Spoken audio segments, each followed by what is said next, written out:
So typically in a center pinning kit, you will have a suitable carrying case, which is my folder here.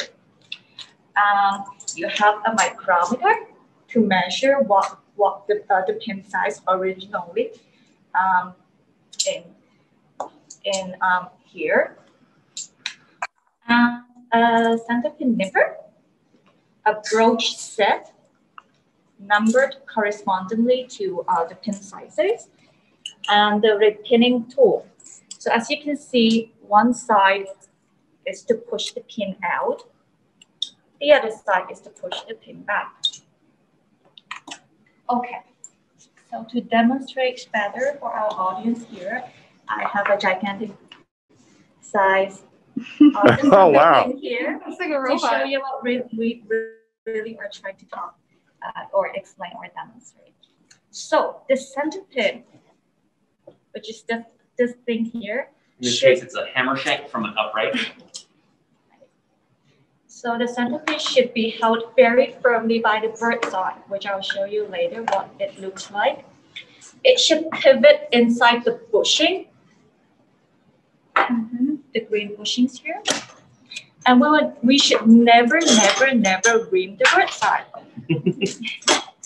So, can I just make clear that is a larger example of what this is, this tiny little mechanism. Right. Yeah. Yeah. And that would be from a very large piano. Right. So nowadays I have a little iPhone camera that I project onto the big television in the classroom, or we have another one in here now actually. But in the old days when we didn't have that technology, I needed larger than life props. So you can see it from the back of the room? Exactly. So that's kind of a throwback, but we still use it.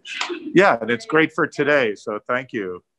We tend to adjust friction in these. It's one of the most important relationships between the player and the hammer hitting the string. And we'll do that with the brooch set to remove material here, or with the center pins by actually adding a larger size here. You can't add material once it's been removed. And so we're constantly sort of following after, making this larger and then making the pin larger, sort of in tandem.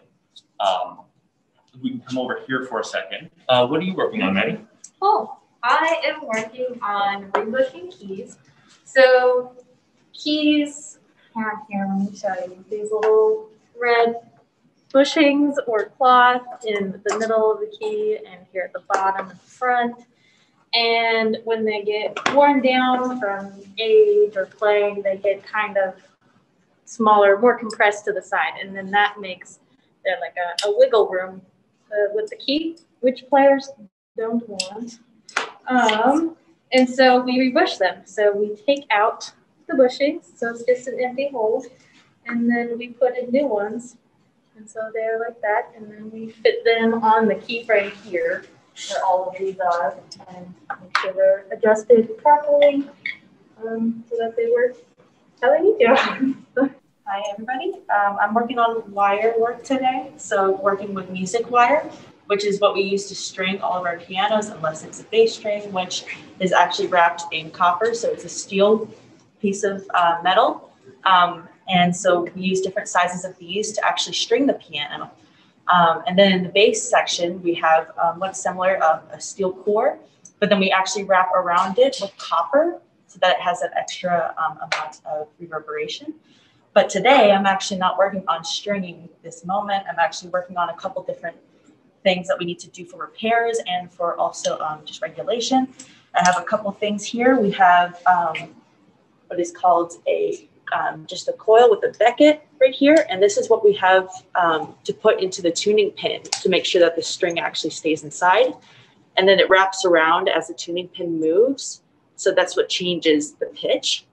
We also have splicing as well. You can see that there's two little loops and two little tails that come out from the inside. This is what happens when we break a string and we're, for whatever reason, not able to actually restring in the moment. So instead, we actually splice two pieces of music wire together. I'll try to get up closer so you can see that. This is my favorite. Personally, I think this is so much fun.